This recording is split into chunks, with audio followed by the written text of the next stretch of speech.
ደራሲ ኃይለ መለኮት መዋዕል፣ ተራኪዎች ታምሩ ከፈለኝና ቤዛዊት ከበደ።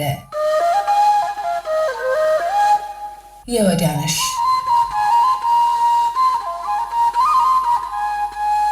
የወዲያነሽ በክፍል 8 ሰረቅ እያደረገ ከማየት የጀመረው የጌታን አድናቆት ውስጡን እያደገ መጥቶ ፍቅርን ወለደ። ይሁንና ስሜታቸው ቀድሞ ውጤቱን ቀድመው ሳያገናዝቡ ካልጋ ወድቀዋል። አመመኝ እያለች ባገኘችው ስፍራ መተኛቷን ምክንያት በማድረግ ጌታነህ በውሸት ቁጣ እናቱ ፊት ሲያስደነግጣት ዓላማው መኝታ ቤቱ አልጋው ላይ ጎኗን አረፍ አድርጋ እንድትውል መርዳቱ ነበር። የጌታነህ ጊዜያዊ እንክብካቤ እስከምን ይዘልቅ ይሆን? የወዲያነሽ ክፍል 9 እነሆ።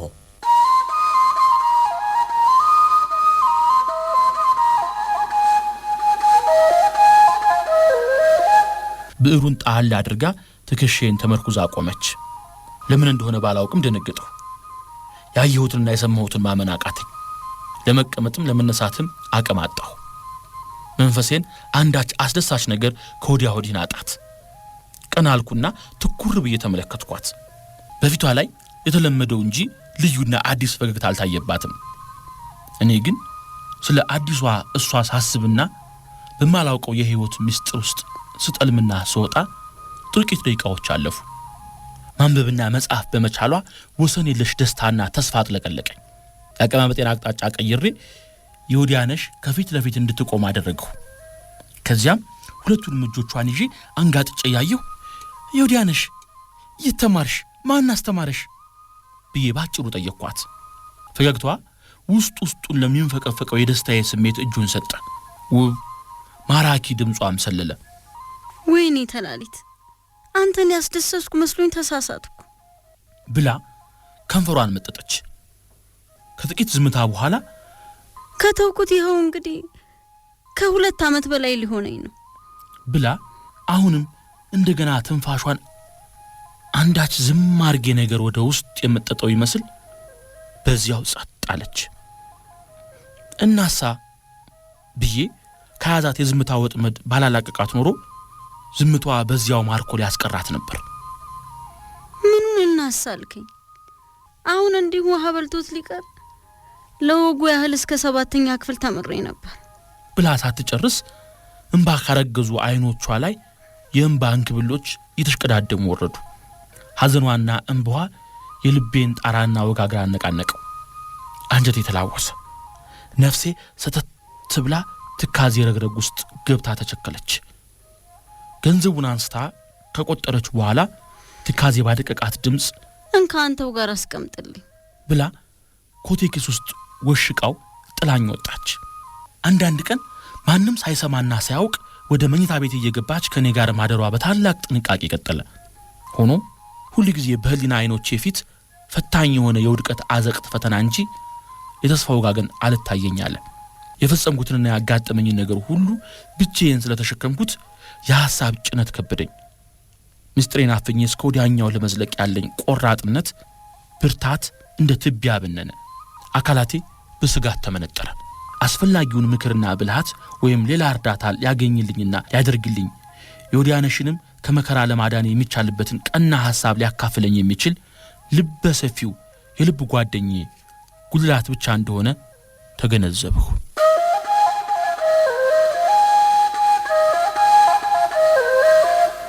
አንድ ሰዓት ገደማ ከፈጀው የህብረተሰብ ኑሮ ክርክራችን በኋላ ከወዲያነሽ ጋር በስውር ስለፈጸምነው ፍቅራዊ ግንኙነት ጨረፍረፍ አድርጌ ገለጽኩለት። ባወራጣቱና በሌባጣቱ መካከል እያሽከረከረ ሲያፍተለትላት የነበረችውን ወረቀት አሽቀንጥሮ ወረወራት። የሚናገረውን እጅግም ሳያሰላስል አንዳንድ ሰዎች መጥፎ ነገር ለማቀድና ለመፈጸም ምንኛ ይቀናቸዋል። ህይወትን ከመገንባት ይልቅ መናድና መበታተን እንዴት በቀላሉ ይከሰትላቸዋል። ሌሎችን እፍ ባለ ገደል ላይ መገፍተርስ እንዴት ደስ ያሰኛቸዋል ብሎ ከፊት ለፊቱ ቆሞ የሚታይ ተናካሽ ሐሳብ የቆመ ይመስል አፈጠጠ። ቀላ ብሎ ዞማ የሆነ ጸጉሩን በግራ እጁ ወደፊትና ወደ ኋላ ማሻሸት ጀመረ። ሐሳቤን ሆነ መላ አስተያየቴን ሳይቀበል ይቀር። አድራጎቴ ሁሉ በተራ እንስሳዊ ባህሪ የተፈጸመ ስተት ብቻ ሳይሆን ወንጀል መሆኑን ማስረዳኝ። ጭንቀት አጥለቀለቀኝ። ተዝናንታ ለመናገርና ለመጫወት ተዘጋጅታ የቆየችው ምላሴ እሳት ውስጥ እንደገባች ጅማት ተኮማተረች። ልጓም አልባ ስጋዊ ፍላጎትን ለማርካት ቅንጣት የህይወት ደስታ ለመቅመስ ያህል የሌላውን የህይወት መስኖ መድፈን ዙሪያው ገደል እንዲሆንባት ማድረግ መጥፎ ጭካኔ ነው። ሆምጣጣ ኑሮ እንዲጠብቀውና እንዲሰቃይ ማቀድም ሰዎች ከሚፈጽሟቸው ነውረኛ ድርጊቶች መካከል አንዱ ክፍል ነው። ሌላውን ምድረ ፋይዳሽ ቀንጥረህ አንተ ሽቅብ መመንጠቅ እንደሚገባ ማወቅ ነበረብህ። ለአንተ በቂና ትክክለኛ የመሰለ ምክንያት ሁሉ ለሌላው ስህተትና ከንቱ ነገር ሊሆን ይችላል። እንዴት ህይወትን በአንዲት ጠባብ የህሊና መስተዋት ብቻ ተመለከታታለህ? የህሊና መስተዋት ሰፊና ንጹህ መሆን አለበት ብሎ እጁን ከጭንቅላቱ ላይ አንስቶ ግንባሩን ማሻሸት ጀመረ። ማባሪያው እንዳልደረሰ ገባኝ። እውነትም ቀጠለ። ይህን በመፈጸምና በርኩሰት የተጠቀለለ ጥቅም በማነፍነፍህ ያንተ ኑሮ ደረጃ ልታደርሳት አትችልም። በሌሎች ላይ የተበተብክና የተንጠለጠልህ ግንደቢስ ሐረግ እንጂ ጠንካራና ስሰዳ የበቀለች ችፍርግታል እንኳን አይደለህም። በአንድ የህይወት ጀልባ ላይ ለመንሳፈፍ የጋራ ውሳኔ ቢኖራችሁ ኑሮ እኔም በሐሳብህ በተስማማሁ ነበር። ነገር ግን አንተና ቢጤዎችህ ሁሉ መነጋግላችሁ ለማድረቅና አበስብሳችሁ ለመጣል ያሰፈሰፋችሁ እንጂ ለሰብአዊ እኩልነት መስዋዕት ለመሆን እጃችሁን የምታነሱ እንዳልሆናችሁ እውቅ ነው። የዚህ አይነቱን የግዴለሽነት ድርጊትማ አንድ ተራራዊት ሲፈጽመው የለም እንዴ? ገና ለገና ትተናኮለኝ ወይም ለምግብነት ተጠቅመኝ ይሆናል በማለት ሌላዋን የዋህ እንስሳ የሚያበክት አራዊትስ መች ጠፋና ብሎ ክፍሉ ውስጥ ከተንቆራጠጠ በኋላ ሌላ መቀመጫ ላይ ተቀመጠ። ቀኝ እግሩን ግራ እግሩ ላይ ተደርባ ወደፊትና ወደ ኋላ ስትወዛወዝ የሱሪው ጫፍ አብራ ትርገፈገፋለች። ነገር እየቆፈረ ነው። በመስኮቱ በኩል ገብቶ እንደ ውሃ ዙሪት እየተሽከረከረ ከሚወጣው አየር በስተቀር ሌላውን ድምጽ ተፈጥሮ የገዘተችው ይመስል ቤቱ ረጭ አለ። የጉድላት ቁጣና የክፍሉ ውስጥ ደንዳና ጸጥታ ስሜቴን አደነዘዘው። አይኖቹ ጨፈን ገለጥ እያሉ ይርገበገባሉ። የአይኑ እንቅስቃሴ ዝምታ አንጥሶ አካባቢውን ተንቀሳቃሽ ድምጽ ሊነዛበት አይችልምና ክፍሉ አውሬ የማይላወስበት ውድቀት መምሰሉን ቀጠለ። ብስጭቱ እየባሰበት በመሄዱ በውስጡ ሲንፈራገጥ የቆየው ንዴት ከንፈሩን እንደገጠመ አሰኝቶ ዝም አሰኘው።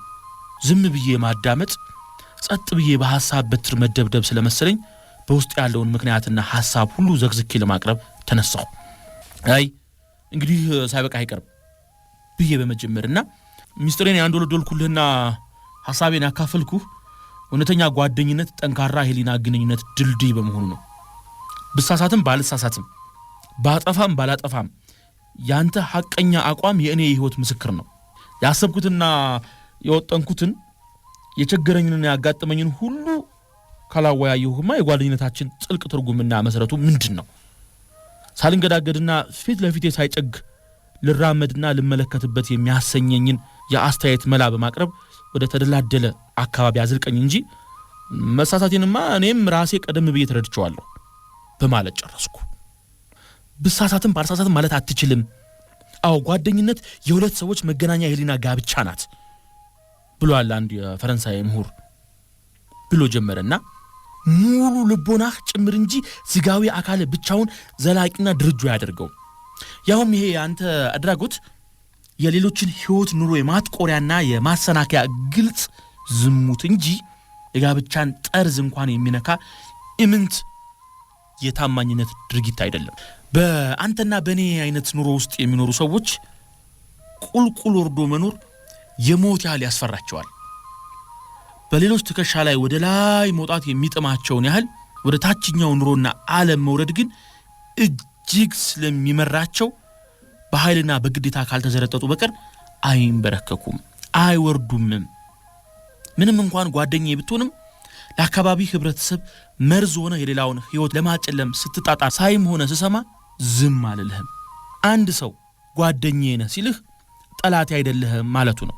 ስለዚህም ከጠላት የሚለይበትን አብይ ቁም ነገር በሚገባ ማሳየት ይገባዋል። ያም ሆነ ይህ ጠላትህን ከማሞገስ ደካማ ወዳጅህን ማሻሻልና ማረም ወደር የሌለው መልካም ተግባር ነው ብሎ ኮምበሩ ላይ ተነሳና እጆቹን ሱሪው ሁለት ኪሶች ውስጥ ወሸቃቸው።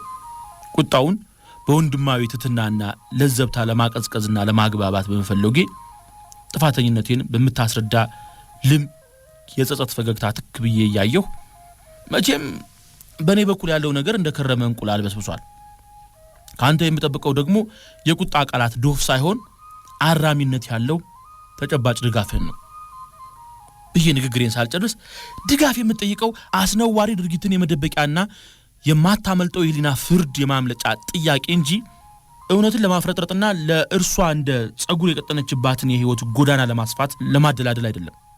እንደ ቀስተ ደመና አምረህ ለመጉበጥ እንጂ መሰናክል እንዳልገጠመው የብርሃን ጨረር ቀጥ ብለህ ለመጓዝ አይደለም ብሎ ፊቱን አዙሮ ቆመ። እኔ የምልህ እኮ ዛሬ በምን ላይ ቆሜ ስለነገ በምን ሁኔታ ለማዘጋጀት እንደምችል ንገረኝ ነው። በእኔ መዘዝ አስቸጋሪ ህይወት የሚያጋጥማትን ሰው በእጄ እያሰብኩ ወደ ትክክለኛ ዓለም የምትዘልቅበትን መንገድ ዛሬ አሳየኝ ነው የምልህ ብዬ በድፍረት መለስኩለት። ድንገት ሳላስበው ፊቱን ወደ እኔ መለስ አደረገና የጊዜ ርዝመትም ሆነ እጥረት ያው ነው። ለአንድ ተግባር የሚፈጅብህን ጊዜ ለማሳጠር ይቻላል።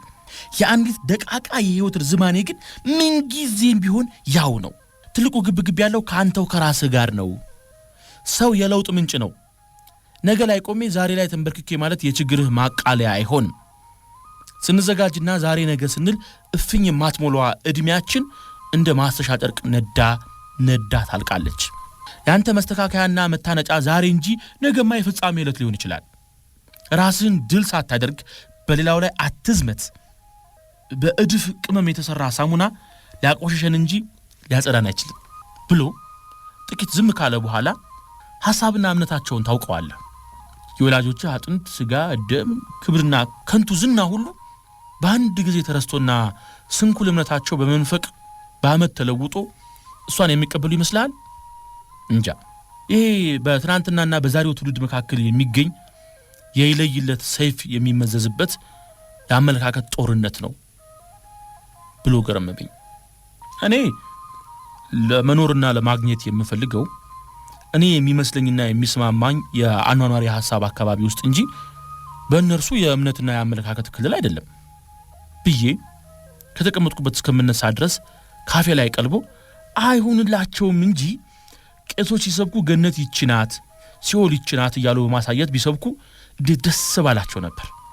ያሻህን ያለወቅ ያስፈለገህ ያህል ምጠቅ። ዛሬ አንተን የሚዳኝህ አካባቢህ ነው። ለብቻ ተነጥለ ልትንሳፈፍ አይቻልህም።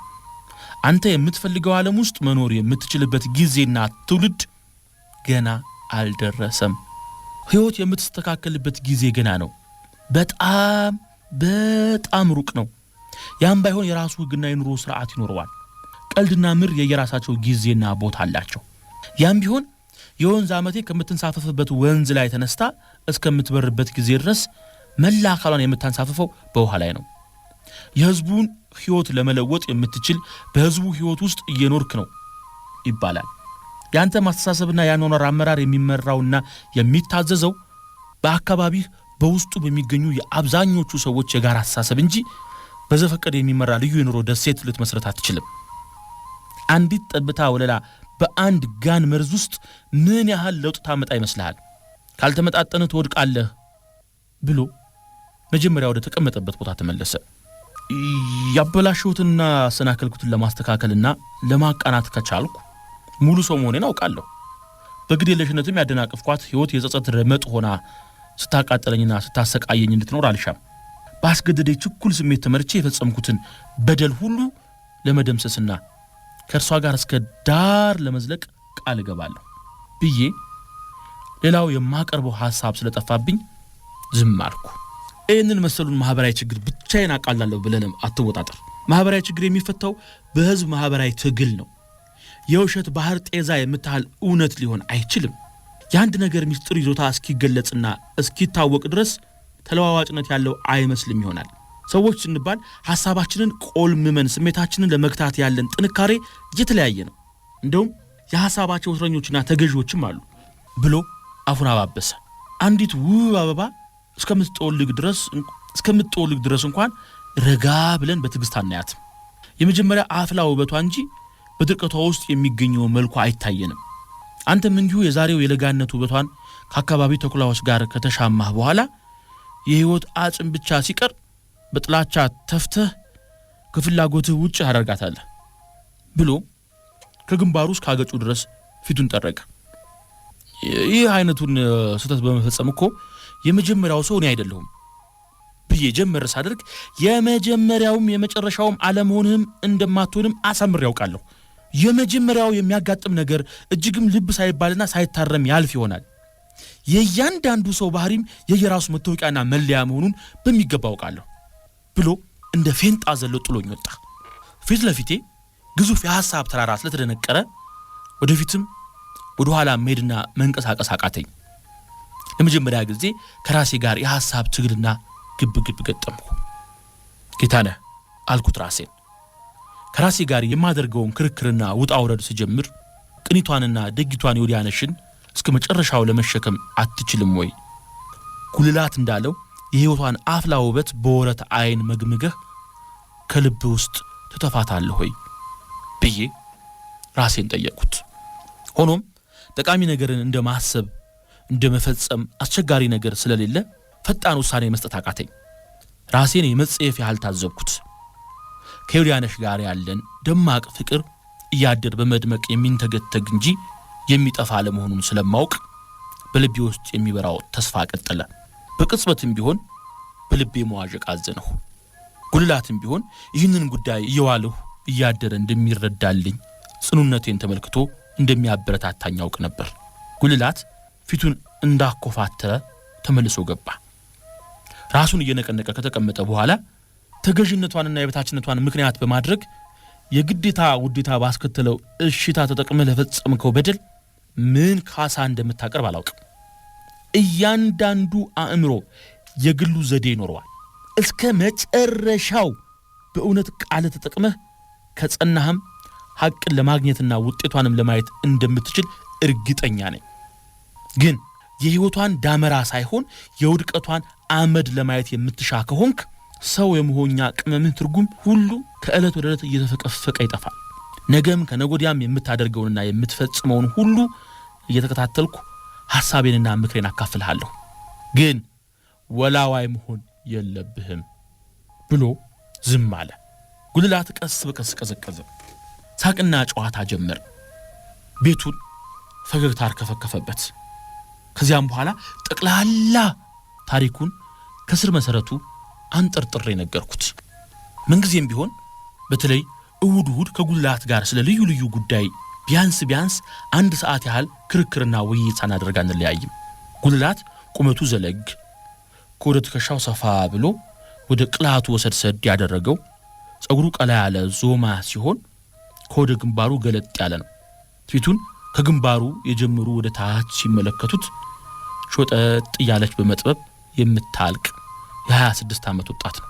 የንግድ ሥራ ኮሌጅ የሁለተኛ ዓመት ተማሪ በነበረበት ጊዜ ትምህርቱን አቋርጦ ሥራ ጀመረ። ከአንድ ዓመት ቆይታ በኋላ እንደገና የማታ ትምህርቱን ቀጠለ። አብዛኛውን ጊዜ የሚመድቡኝ ከሙያዬ ውጪ ነው። የግብርና ሙያ የተማረውን የአናጢነት ሥራ ይሰጡታል። ስለዚህ አመዳደባቸው ሁሉ ፍልስልሱ የወጣ ነው እያለ በመቃወም ከአራት በማያንሱ የግል ሥራ ድርጅቶች ውስጥ እየተዘዋወረ ሰርቷል። የወዲያነሽ ደራሲ ኃይለ መለኮት መዋዕል፣ ተራኪዎች ታምሩ ከፈለኝና ቤዛዊት ከበደ። የወዲያነሽ